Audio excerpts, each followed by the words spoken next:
Good Lord. Look at all this stuff. What is my project coming up? Well, I got lots of things to do, but the first thing I want to do, and that's what this episode in these videos, this video series is going to be about, is installing this faucet.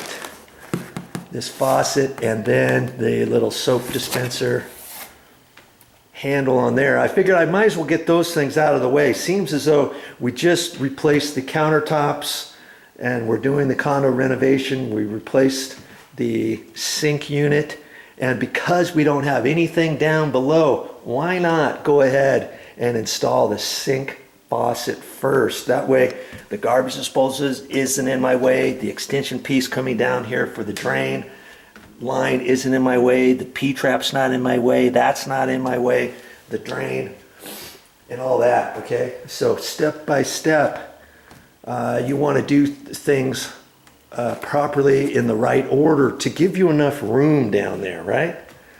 So that's what my project is going to be today, is to install this faucet. Have I installed very many of these faucets before? Maybe 10, maybe up to 15 in all of my life over the years. The last one I installed was probably, I don't know, 6 years ago, 5 years ago.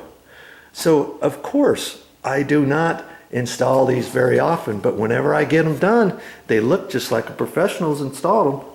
Okay, and so that tells you, do you have to be a plumber in order to do this? No, you don't. You've just got to take the right steps and all that kind of stuff. If you want to watch that, stick around.